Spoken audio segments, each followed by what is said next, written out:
Roses are red, violets are blue, but the iris is the flower that will mean the end of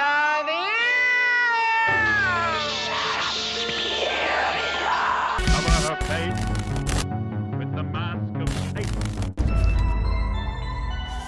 Horror Italiano. Horror Italiano presents Suspiria.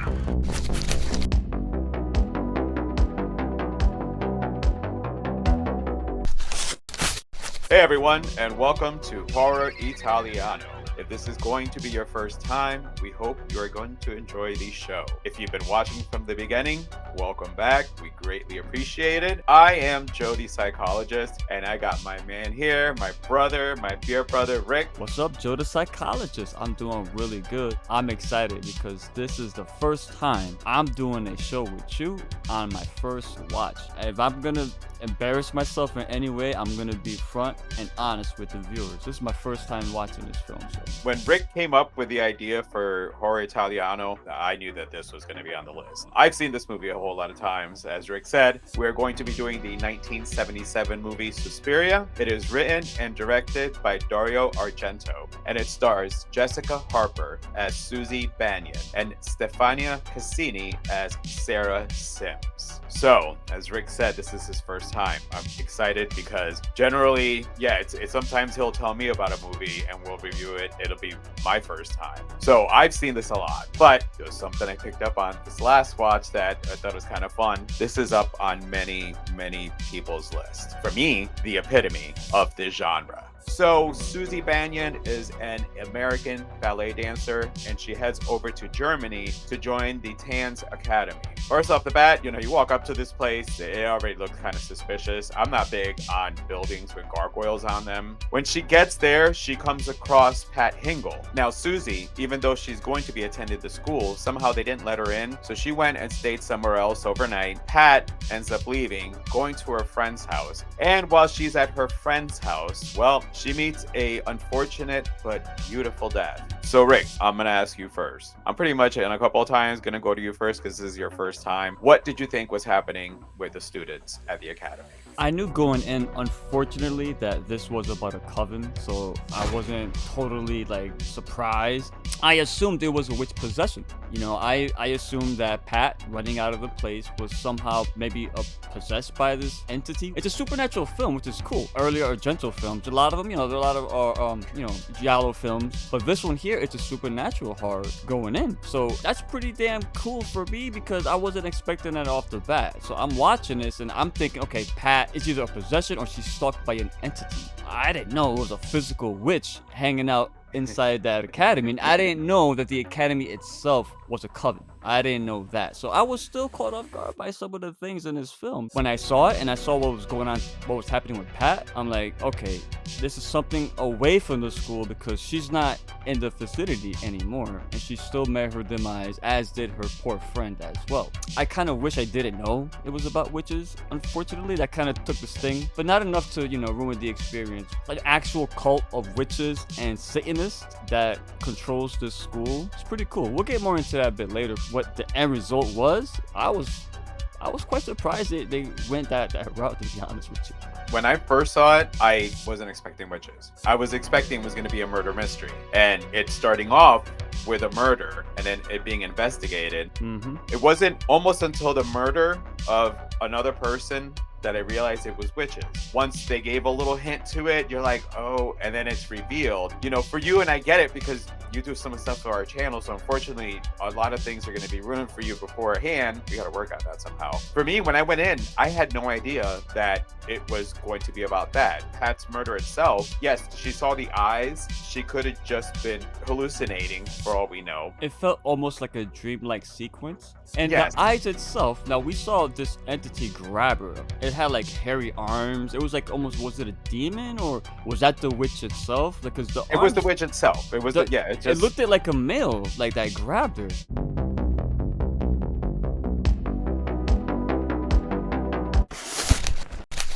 I had no idea that it was going to be about supernatural because as you watch the movie, Suzy starts figuring things out. But it wasn't Suzy who figured it out first. It was actually her friend Sarah who figured it out. Suzy then meets a psychiatrist, and then after something happens to Sarah, Suzy meets with psychiatrist Frank Mandel, who tells her all about Helena Marcos, who is basically the head of this coven. And in the school, Miss Tanner and Madame Blanc are part of this coven, keeping it a secret in the academy. And that's what Pat had figured out. So now Suzy was on this mission to figure out the witches. These students are sacrifices in order to keep Helena powerful and keep the school going. This is why some of these students meet these mysterious deaths. But, you know, thankfully it took Suzy going to the school because they found her annoying. So you already know that these girls are going to be going through torture, are now basically just sacrificial lamb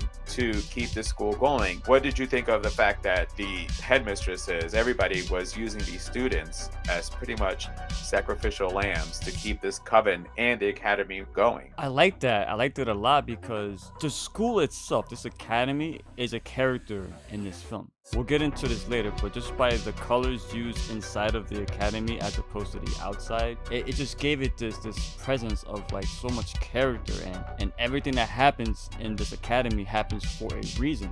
Nothing is wasted. And the fact that these characters here, including Pablo, I could have swore the character of Pablo was Dario Argento with makeup. Yeah, but nah, he's too big. That guy's that's a big motherfucker. But he looked like Argento with makeup. Speaking of Argento and the school itself, Argento originally wanted to cast all the students as like 12-year-olds in this movie. Quickly they were like, no, we can't do that, we're gonna get banned. So he didn't even change the script, and that's why some of the dialogue is kind of childish in this film, because nothing was changed. Even if you look at the doorknobs in this movie, they're all higher, so the girls always gotta reach up to open the doors, how children would do that. I love to research shit, so I'm looking through the history of the filming. I'm like, holy shit, I need to watch this back again, because a lot of the dialogue did seem kind of like immature in a sense. So it does. It's almost like outlaw filmmaking. You know, you can never get away with that right now. The scene with the maggots, when Suzy is like combing her hair, she's brushing it, and the maggots start falling from the ceiling because there was like, I guess, rotted food up in the attic. Yeah. You know, so they had everyone stay together like in the lower levels, and including they actually wheeled Helena. That's her name, Helena right? was in there. Yep. Why would they wheel the head witch? When Suzy found her, she had to go into like almost like an attic area and to all these other secret passages. Because all of them were there. Miss Tanner and Madame Blanc, all of them were there, so they can keep an eye on Helena, because I guess they're going to be fumigating. You just mentioned this. The one Frank introduced Suzy to, I don't have the name on the top of my head right now, but the one that told Suzy that the witch, the head witch, gives power to the whole coven. You take her out, and they all lose their power, which we see happens in the climax of the film. So they want to, I guess they want to keep an eye on. Keep an eye on her. Whoever was going to be fumigating, they took a risk of finding her. It's funny because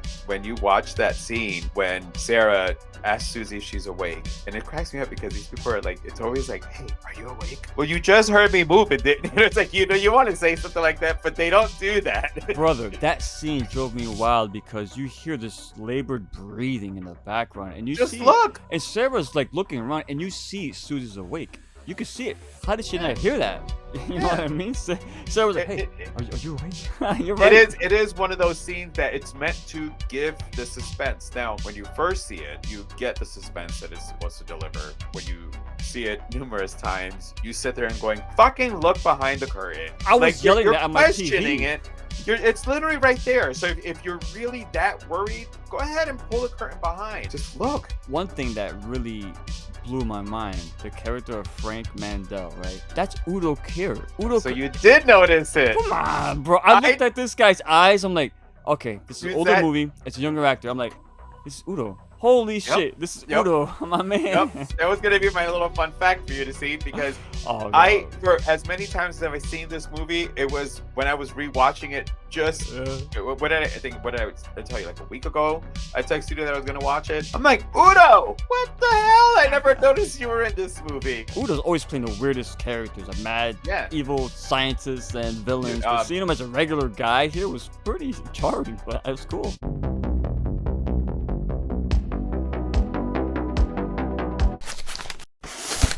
So when speaking of Suspiria, a lot of people mention one main thing about this movie, and it's the color. It was the choice of use of color that Argento did. Because if you really think about it, when we watch most of our horror movies, everything is dark. Everything, the colors are muted, nothing is vibrant. And Argento went with vibrant colors, and this was different in horror. Now, there are many colors in this movie, but the three main colors were red, blue, and green. Now, red was for evil. Blue is for goodness, because you have to counter the evil. And green is enlightenment. There are other colors in here, but the use of colors just elevated this movie. There were many reasons why, and especially with the blue color. The 4K version I laid eyes upon, bro.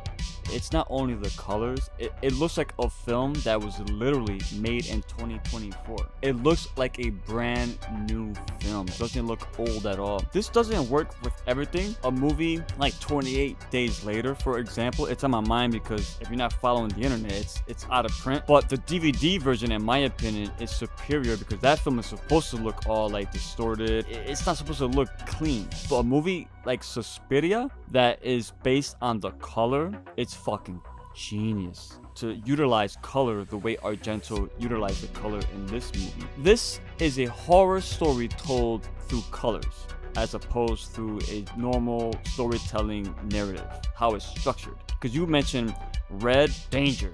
Whenever you see the red, and I mentioned earlier, whenever she's outside, the colors are not as prominent. Inside of the academy itself, it's vibrant with all types of colors. Now you got the red for danger, but the blue is a contrast to the red, like you mentioned, goodness. Also, it's a safe space. It's not always the case because when you first walk in, if you notice, the first color you see when you first is blue. You're safe, you're good, but that's almost to lure you in until you get deeper into the school is when the reds come in. The reason Argento used blue is because the blue was meant to disarm you. You said it's a safe space. Yeah. No, he used it to disarm you, so you feel it's a safe space. Genius.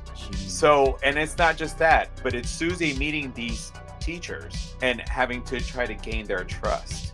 We haven't talked about green yet. Enlightenment. Notice the green usually comes via like the windows. That was a beautiful use of the color because whenever she's talking to Sarah, that one scene where that green is coming in through the light through the outside, man. I love the one scene where Suzy and Sarah are side by side. They're talking to each other, but whenever they cut to Suzy, it's red, and they cut to Sarah, it's green. And that contrast is like, it's something that Suzy obviously is the one that's trying to figure shit out, but Sarah was the one that was really in danger. But the fact they gave her the enlightenment for the green, I haven't put it together yet, but there's a reason for that. Nothing is out of place in this film. Everything is done meticulously within this movie. Yep.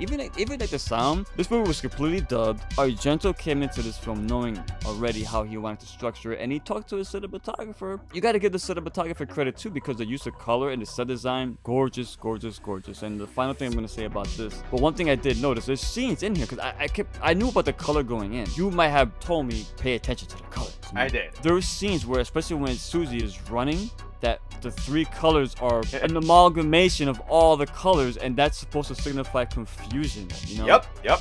The use of all the colors in there was meant to throw confusion because all along the way you're seeing all these colors and they're all meant to be something, and then in certain moments they're all being thrown in there, including the color yellow. I'll get to that one in a minute. With the enlightenment and the green, you even see sometimes, especially when Suzy's trying to figure it out, that there's green but you have another color coming in there like the red, because she's trying to figure something out and the coven is manipulating her. The scene with Sarah telling her things as she's drugged out, she's passed out, in and out of consciousness, so she's going probably in and out of REM too along the way, hearing all these things. But the more that Sarah put it together, the more vibrant the green got around her.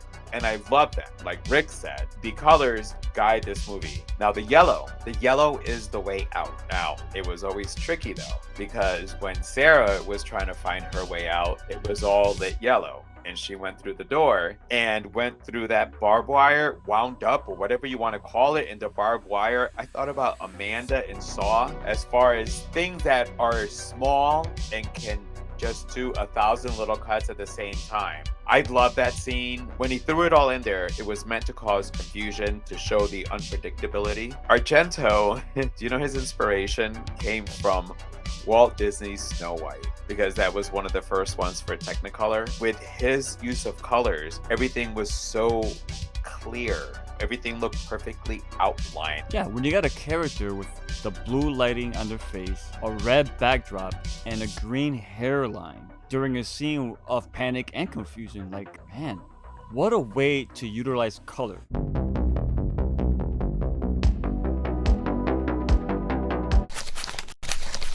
This is one of the most impeccable movies that I've seen. It's dizzying, it's haunting. You know, I'm gonna say his name now because I didn't know it before we started doing this series. Then you have Goblin Score, which was completely different than Deep Red, but this was a little bit more toned down and haunting. This was your first time seeing it. I can go on and on. I want to know what you thought about just the way that Argento shot this movie, Goblin Score. But there was one scene in this movie that I said, Rick is gonna love it. When we had discussed Deep Red, it was a similar scene to that. What are your thoughts on Argento and Goblin as far as, you know, cinematography and the score of this movie? Loved it, loved it. I mean, you could tell this is pure Goblin. Fun fact too in this film, and this again, the Italians and their form of filmmaking, it cannot be replicated today. They got scenes of Suzy wandering to school. They actually had the live song being played over the loudspeakers as she's walking, so the actors can hear how unsettling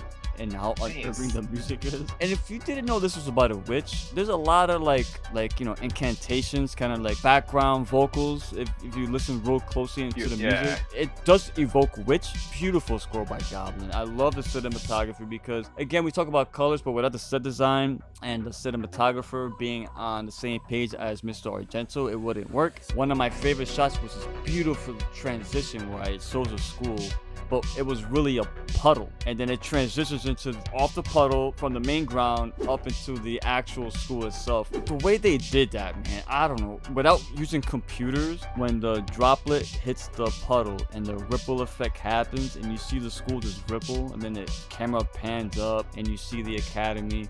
Gorgeous shot in that one. The music and the visuals evoke tension, anxiety. It's supposed to keep you like unhinged in a sense, like, and nervous. And this movie, with the visuals and the actual audio used for it, not just Goblin, but the actual audio effects too, the soundscape and the set and the sound design, so good, so underrated. Especially like some of the evil characters. If you notice, their fingernails are all red, you know. So it's little things like that the camera picks up. Even for the maggots, like the way the maggots are shot, and of course when they gotta step on the maggots. Ugh, the crunching.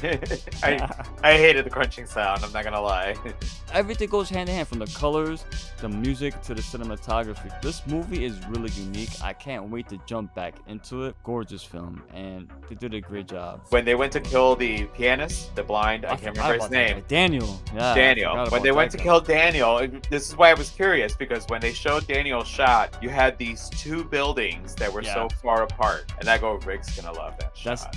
Rick's gonna love how far apart they were and how minuscule the anamorphic was lens used for that. That's something that Carpenter would pick up in his career. That shot, you're right. The way they show like the whole stretch of that area that Daniel and his dog was in, they look so small compared to everything else. And you knew something was coming because they dragged that. He was hearing those voices. Again, that shows you that witch, her powers definitely go beyond that school. Because why was she fucking with my man Daniel? She took over the dog. The dog bit the kid. By the way, that kid, that's the same actor from Deep Red who played the little boy in the beginning sequence. Yeah.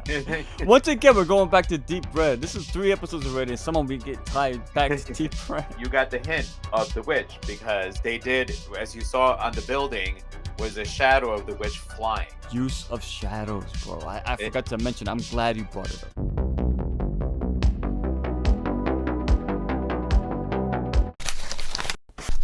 All right, so we're gonna go ahead and wrap this up for you guys. Before we head out, you know, Rick, any last thoughts? This is a film I always wanted to watch. There's so many Italian movies I haven't got a chance to see, and I want to. This will give me a reason to just get off my ass and watch them. And I'm glad we're doing this because a film like this, I've always wanted to go and see, but for whatever reason, never got the opportunity to, and now I did. And man, this is a film that I'm glad I got it in my collection. It's great. I like when Helena brought back like Sarah as like some kind of corpse, but then the fact that, you know, then she turned invisible and stuff, and the way she relied on the lightning to see where she was at, which is okay in theory, but for whatever reason that came off as a little hokey to me, to be fair. But man, I loved it. I can't wait to watch it again, brother. I have seen the next one, which is Inferno. I wanted to do the Argento trilogy only because there's been a couple of other people who had the trilogies in their mind and those did not come to fruition. The next one, The Mother of Tears, I have not seen, you know, and that one stars Asia Argento. Oh yeah.